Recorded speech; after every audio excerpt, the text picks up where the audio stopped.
Good morning, everyone, and today we are going to cover landlord maintenance. And we're going to look at it from an annual perspective and then also like seasonal tips and things just to reduce that stress that comes with letting if you're not prepared. Kerin, you're a big believer, and so am I, and obviously like preparation is key. So to think ahead, throughout the year and how things change at the different seasons and things that you could implement and safeguard against these stressful things that come up throughout the year and any letting property. Yeah, prevention is definitely the key here. So we've got a few good tips to obviously get prepared for all the seasons and the best way to tackle your property maintenance. Yeah, definitely. I think having that solid plan to look after your rental property, it really is essential to avoid all that unnecessary like irritations and higher repair costs if things have been left to deteriorate. And those really inconvenient moments and times when things crop up because you've not planned ahead or try to safeguard against them. So proactive maintenance, that does more than really preserve your property's value. It kind of nourishes that tenant relationship, keeps you legally compliant, and protects the cash flow from your investment and things as well, where you have then got the ability to deal with unexpected bills because you've got that good cash flow and income coming from the rental because it's looked after and the tenant's happy and all round it just kind of functions as a well-oiled machine.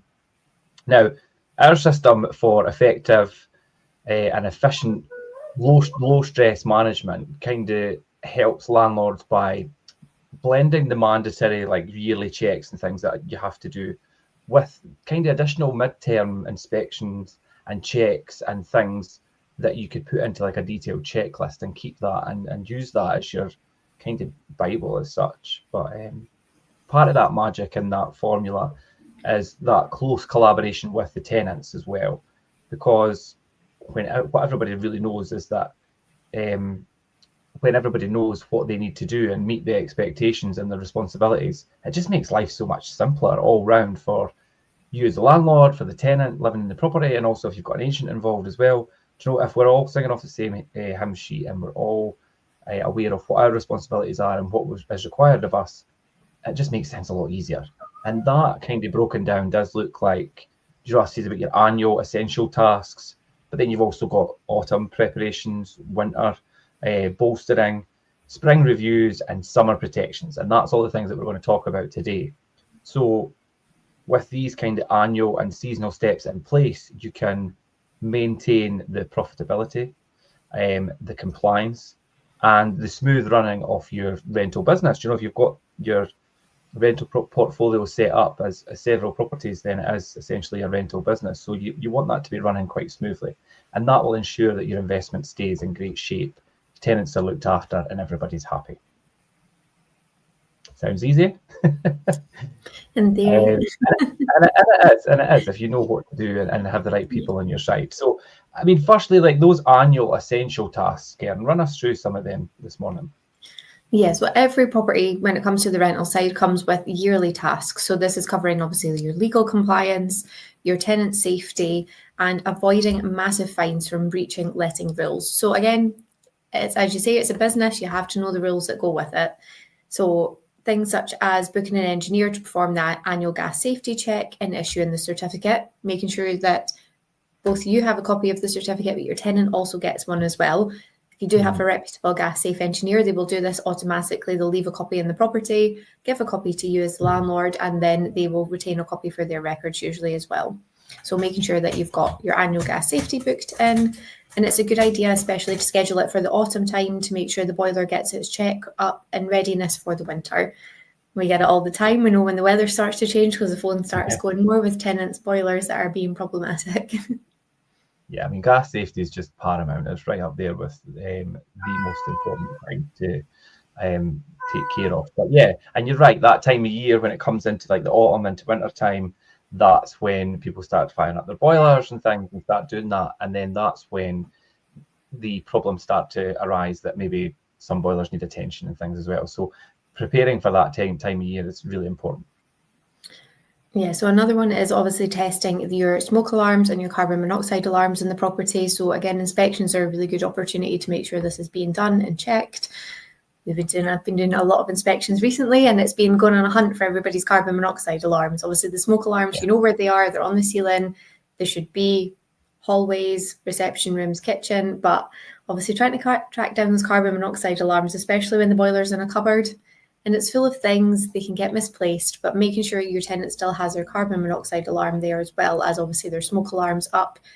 Again, you see it time to time that tenants, the smoke alarm's been beeping, they've needed to replace the battery and they've not got around to putting it back up again.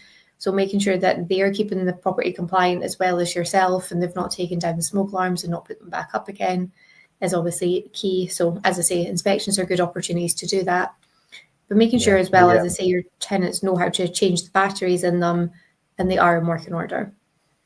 Yeah, just the smoke alarms, just for anybody tuning in that might not be aware. So the requirements for smoke alarms, as you say, Kerin, one in your main reception room on the ceiling.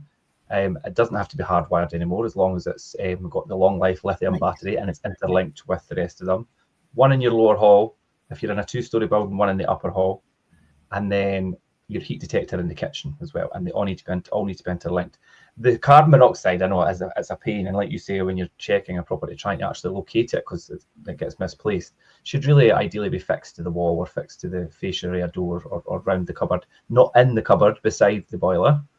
There's a certain distance, but I think generally if the boiler's in a cupboard on the outside, the wall or the facing or things outside, that should be fine.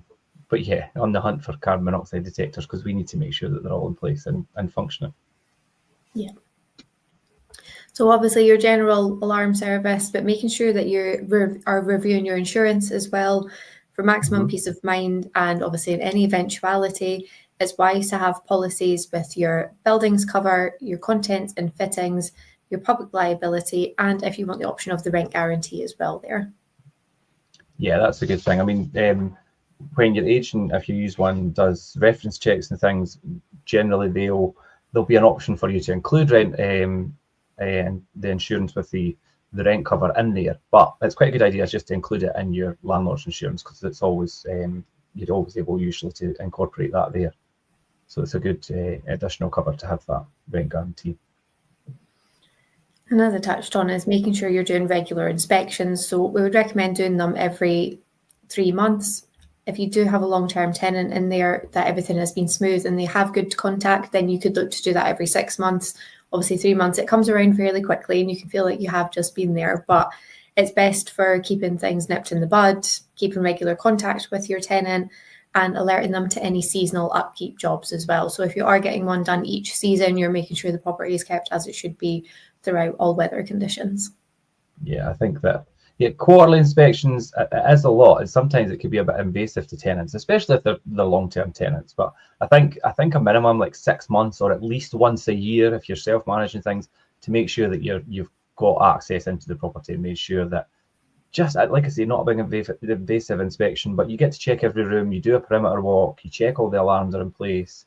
Just these types of things where you've got that record that these things are all checked and you're happy that the place has been looked after, and the tenant's happy that you're keeping an eye on the place and making sure that where they are living is, everything's kind of up to code and that they're happy where they are.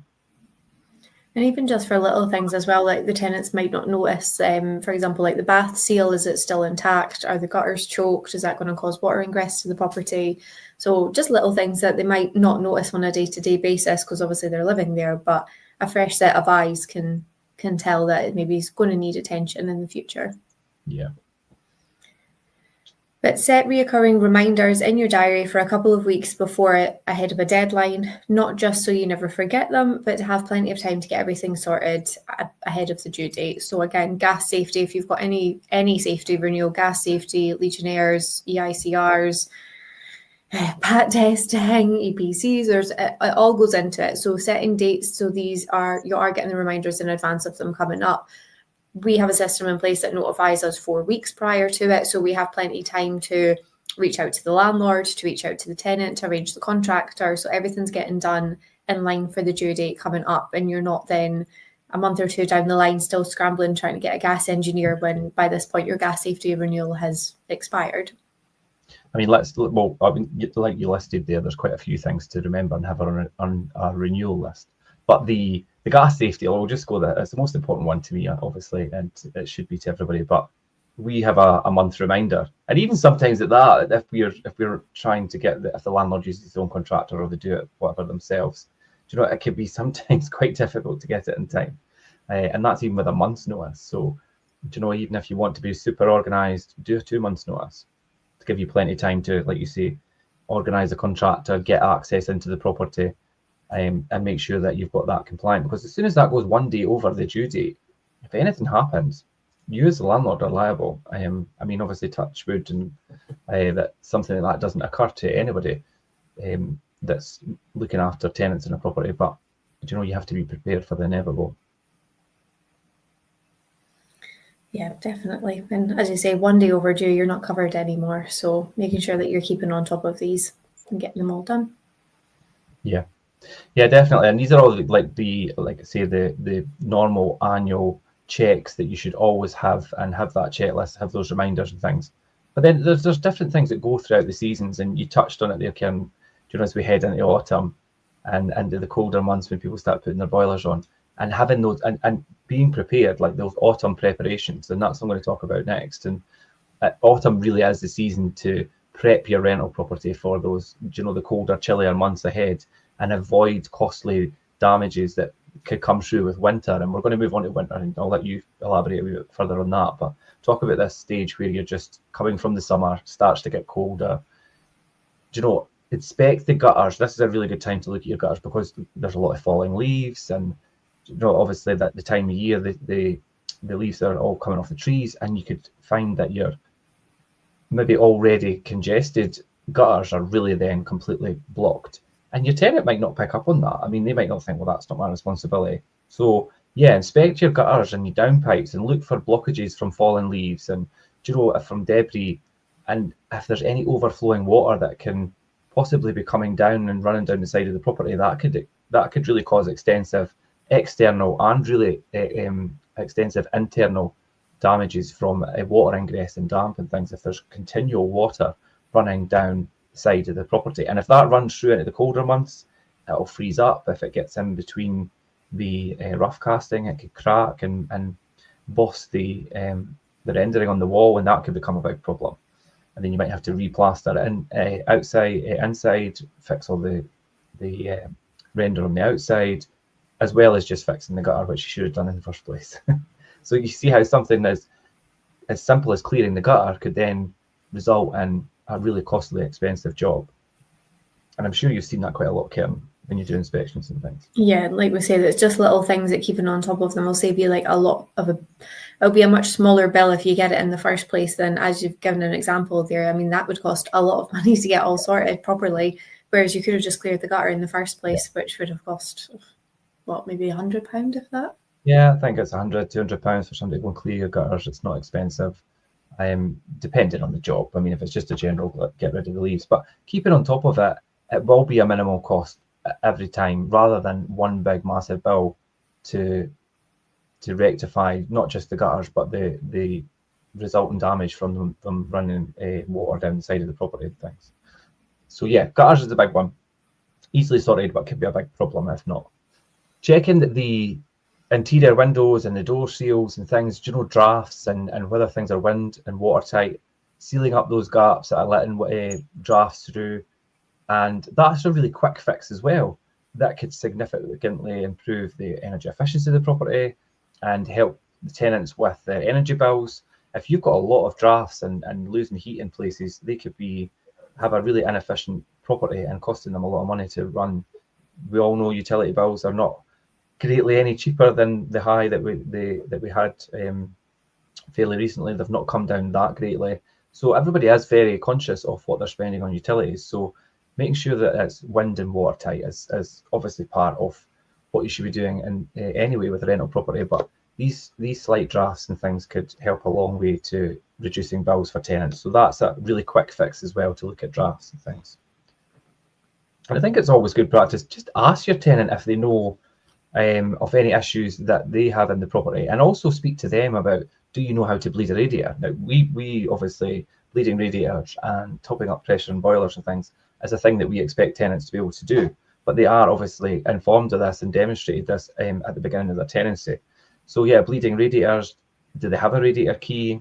If they don't, we would always happily supply one if they needed one, if it was something that they really didn't know how to source. I mean, you'll get one in a hardware store for 50p or £1. But yeah, and a quick boiler refresh, covering things like how to restart it, how to do the adjust the pressure and things. If your tenant's been made aware and educated of this, then you'll probably save yourself a call out or a call out of hours from a tenant who's got low pressure or the radiators are heating up, because they've got the knowledge, right, okay, the radiator needs bled, or I could turn the pressure up here and get the boiler back up running to its optimum, performance. And that, again, is quite an energy efficient thing as well, because if you're low pressure, the boiler might still be working, but it'll be using a hell of a lot of energy to heat it up because it's such low pressure and it's using more of that. So these are all quick fixes and things to prepare for the colder months ahead at that autumn point. Yeah, definitely. Yeah, and obviously taking that proactive kind of autumn check, it dramatically reduces the likelihood that you will have those call outs and things, and it could save you thousands. I mean, I gave that example of the gutter not being checked and the water coming over, and how it could affect the render and the internal and things. I mean, it could really genuinely save you thousands at the cost of possibly getting your gutters cleared at £100-200, and not to mention all the hassle that comes with things that could have been prevented in terms of contractors and call outs and things as well. So again, preparations are key, and autumn is a really good time to do it, especially when we're heading into the colder winter months. So I mean, winter bolstering, you're going to run us through some tips for winter, Kerin, and this is what you really need to prepare for. Yeah, so our properties here are taking absolute battering between the wind, the rain, if we get snow. It's just, obviously we're in quite a harsh climate and it goes from one extreme to the other. So the properties, and I mean the amount of storms that we've had recently as well, they do take their toll on the properties. So making sure your tenants are obviously aware of the seasonal risks, and remind them about just general little things to try and make it smoother running throughout the tenancy, especially in these harsher weather conditions. So we're seeing a lot at this time of the year, obviously with us going, the temperatures are obviously taking a dip. It's prime time for condensation. We're in a climate, we're very prone to it, so making sure that your tenants are educated on it and how to deal with it and how to at least to try to prevent it happening. A lot of the times, especially in high moisture areas such as bathrooms, bedrooms, it can happen. It's one of those things, but keeping on top of it is going to be key. So when, again, you're doing your inspections, check these high moisture areas such as the bathrooms, window frames, walls behind furniture, and making sure that the property is maintaining that good airflow to prevent damp and mold. People love it this time of the year to have the windows all shut, have the heating blasting, and it can be lovely and cozy, but it can also be very stuffy, which you might not realise yourself when you're obviously sitting in that. But again, coming from outside as an inspector going into the property to check them, it's like, oh, it's very stuffy in here. So, regardless, I mean, it is cold and things, but fresh air at some point in the day, yeah, you do still need to get that airflow through the property, as cozy as you want it to be. If you're going out for a couple of hours, maybe just even leave the window open a little bit just to let some fresh air still come in. Your property does still need it at this time of the year. And again, as I say, making sure that the tenant is educated that if they are getting mold issues, how to deal with them, keeping the ventilation in, using a suitable mold and mildew spray to keep on top of it. Tenants that just let it grow across the whole wall, I do not understand the logic in that. Like, just while it's a small area, nip it in the bud, get it sprayed. You get a lot of sprays that don't even need a wipe. You literally just spray it and leave it. So making sure that they know that these are things that they need to do. As part of our service that we do, I literally keep a bottle of mold and mildew spray in the car.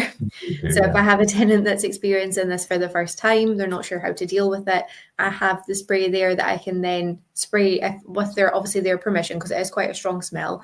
But making sure that they know, I can show them just how easy it is to get rid of it, and then hopefully they're nipping it in the bud. So I've actually gone out to a few properties recently where we've been talking about it, and the tenant's like, I got the bottle that you recommended, and I'm like, well, that's great.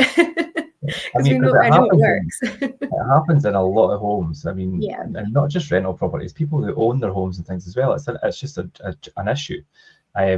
and you just need to keep ventilated and, like you say, keep on top of it and nip it in the bud. Yeah. So again, going over these things with your tenant are key. Even preventative freeze measures like having the heating on low during obviously extreme cold spells while they're away to avoid burst pipes. Obviously, because water will freeze in the system, it can burst the pipe. And again, that's a lot bigger job than it would be than just leaving the boiler, even on the frost setting would be enough. When we have properties that are sitting vacant during obviously these winter periods, we usually set the boiler maybe on for like an hour in the morning and an hour in the evening, just to keep the chill off the place and to keep the water flowing through the pipes so they're not freezing. Because again, we don't want that to happen. It's very costly expense.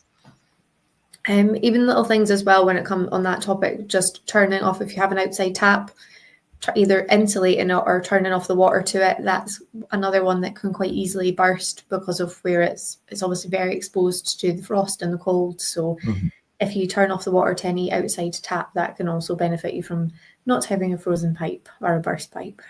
And you could usually do that. I mean, generally they'll probably come from a garage or a kitchen, and there's usually a valve in the inside to stop and then all you do is turn it on, the water that's left in that out, and then that should be you for the winter.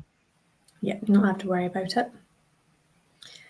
And again, we've touched on it already, but keeping an eye on the roof and the flashings, both now and after high wind or heavy rain, so that you can address any issues swiftly and avoid further damage. Obviously, water damage is not the nicest one to have to resolve. So hopefully it's just a case of maybe you've got a little bit of decor that needs touched up, but if it's been ongoing for a while and maybe it's not been noticed in the first place, you could end up with rot going on if it's been exposed to wooden areas. So yeah, it's one of those things that if you just keep on top of it, it could save you a big bill in the long run.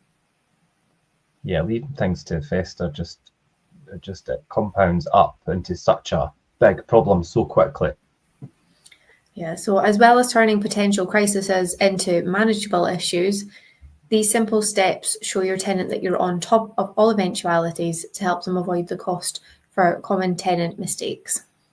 Yeah, and I think that's the thing, is if you're demonstrating, like you're really proactive in the fact that you want to resolve things, it gives that tenant the reassurance in you as the landlord or the agent that, like, okay, right, they're serious about looking after this place and looking after and making sure I'm happy in here.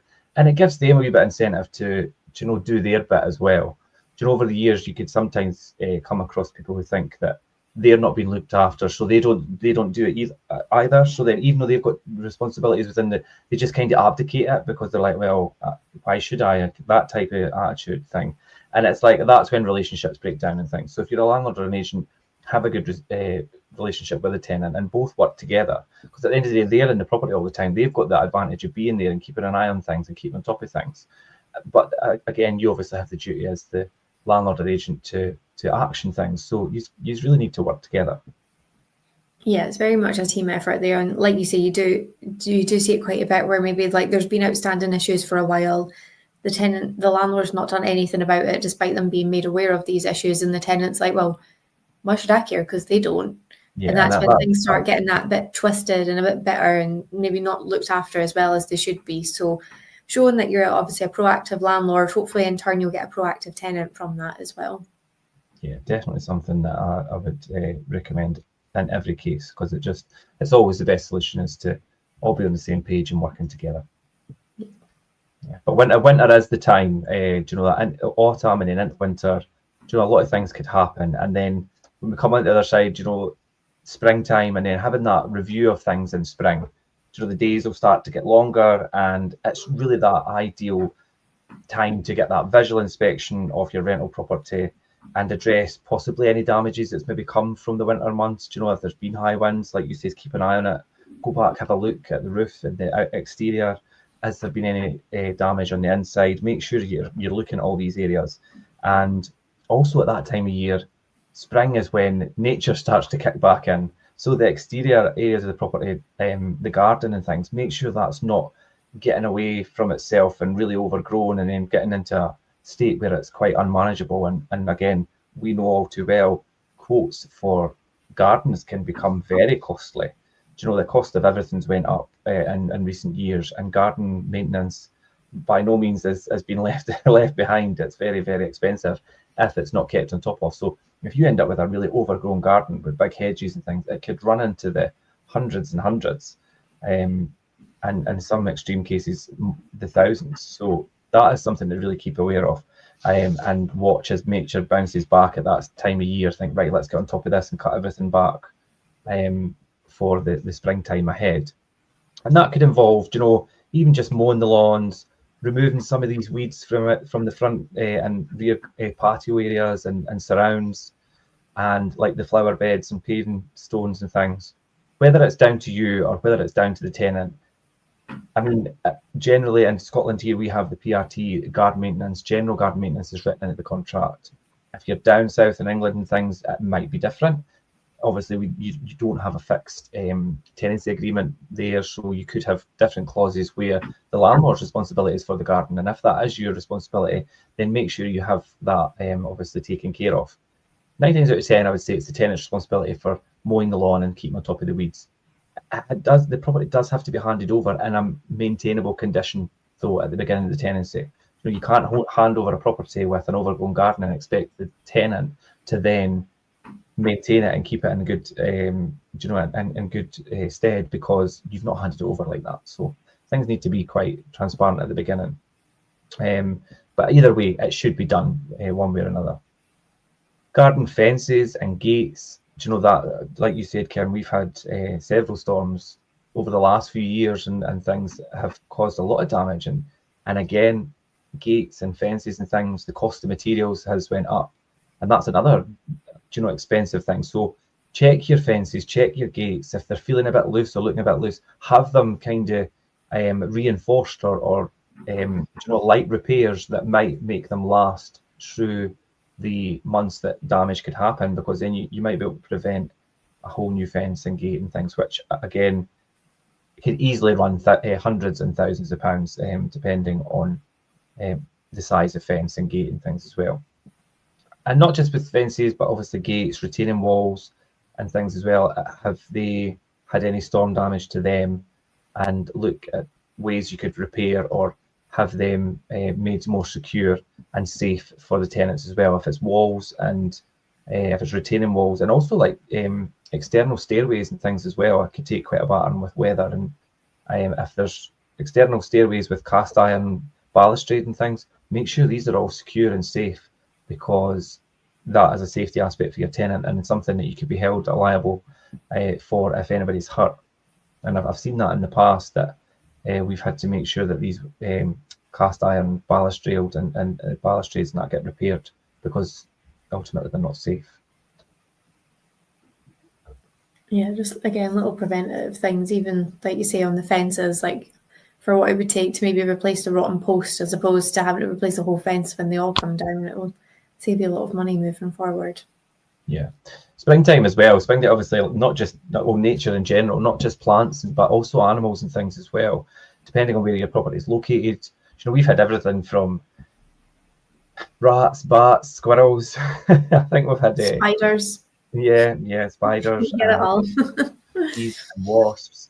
Now, generally, if the property doesn't have a problem with a certain animal or insect and things at the beginning of a tenancy, the tenant generally has to obviously address that. But I think a lot of the times landlords are quite happy to work with them to try and eradicate something that maybe becomes a big problem. I think the one with the squirrels, I think actually the landlord ended up taking care of that. They were in the attic and nested, and they were taken away humanely and whatever. So and relocated. But yeah, so things like, like say ants and wasps and these kinds of general things. But again, it's educating your tenant and how to obviously eradicate them or prevent against them. You get a lot of sprays and ant powder and things and traps, like wee ant traps you can put down, just to make sure that you're not overcome with things like that in the property, because it could be it's not a nice thing to happen, but you can prevent it or nip it in the bud quickly, like usually like with things. But a lot of people might not know how to do that. So your landlord or your agent should be able to educate you on how to do that.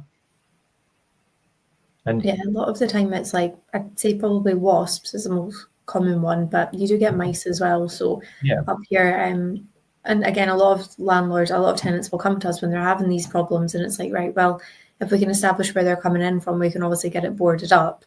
As I say, if they weren't there at the start of the tenancy, the tenant does have their own responsibility for it. But obviously, as the landlord, you should still be trying to have some preventative measures there, i.e. boarding up any holes that they're coming in or things like that. I think as well, the thing with mice, it's generally 9 times out of 10 in properties that are kind of semi-rural or rural.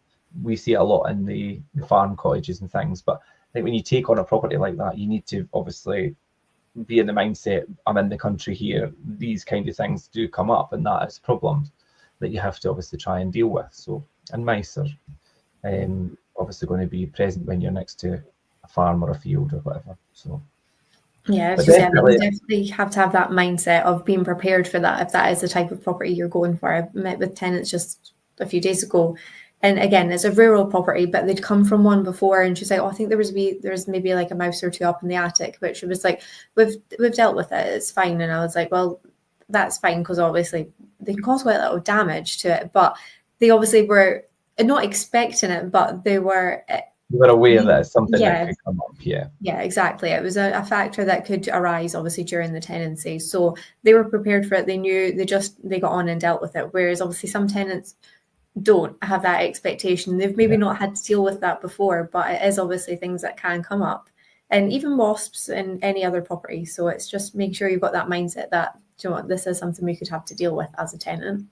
Yeah, and I think that like the springtime as well, if you treat it just kind of the same as like you would, like you were saying about the post-winter checks and things, do the same at spring, but like do you know, like the checks after the post-winter checks as opposed to the pre-winter checks, just to kind of reiterate, like, okay, we'll check all these areas again and make sure they're fine, and just kind of safeguard things for the seasons ahead.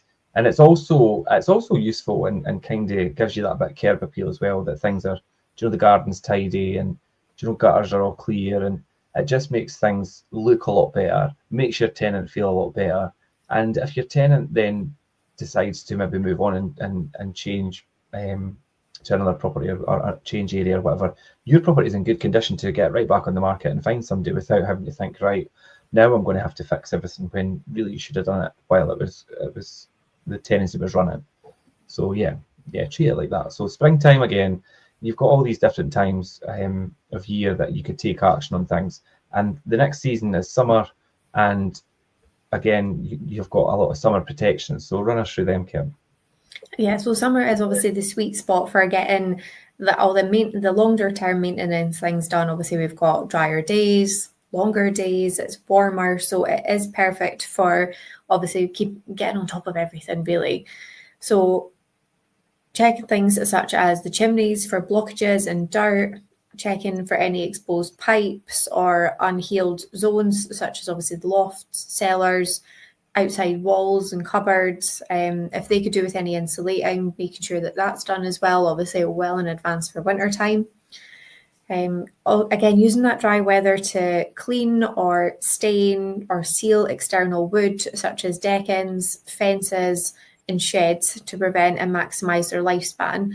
Another one I would definitely say along with them is windows and doors. If you have any wooden windows or doors still in place as well, use the time to make sure that they're stained correctly or painted correctly, because if they're not, the moisture will get into them, they will rot, and again, then that's a big replacement as opposed to general maintenance where you could have just spent money on some tins of paint and just treated them as needed. Mm-hmm. Yeah, that's one of the biggest ones. We do obviously still have a few properties that have got wooden windows, for example, and if they've not treated, they tend to now be at that point where they're starting to rot, so making sure that they're being kept on top of and you're not having to replace the full things will be very important for you. Yeah.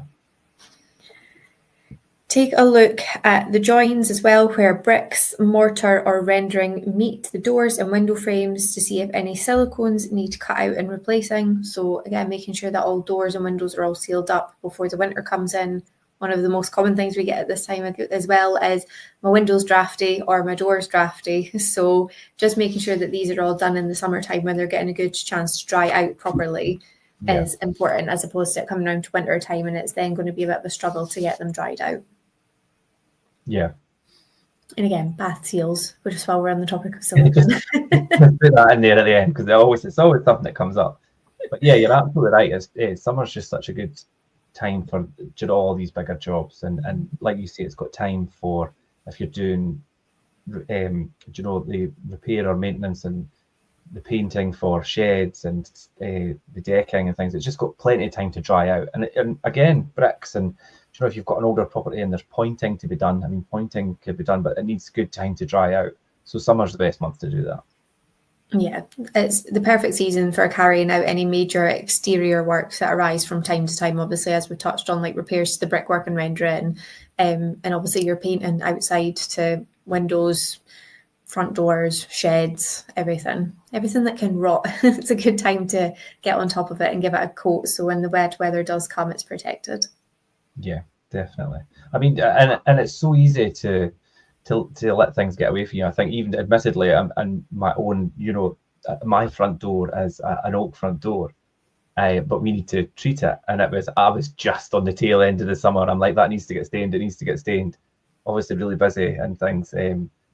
We got it done eventually, just in time, and it dried out because I thought that needs stained before the wet weather comes back in. So we just got it done at the tail end of the summer this year. It's setting that time to do it as well, because I'm the same. I'll like look at the shed and I'll be like, oh, it needs another coat of paint, and I'm like, and then before you know it, summer's over, it started raining again, and it's like, oh, kind of missed the slot for that. I missed that window, yeah. So thankfully it's done enough that it will survive till next year, but it's making sure that, but I'd say when spring starts coming in, like start thinking about these things and getting them planned in, because summer goes by so fast. We're lucky if we get a good run of summer as well, obviously in the climate that we're in. So making sure that you do set aside time for obviously enjoying your life, but making sure that you're looking after your property as well. Yeah, definitely. And as I say, it keeps the property in good condition, and it keeps a happy tenant and keeps your investment running and ticking over very well.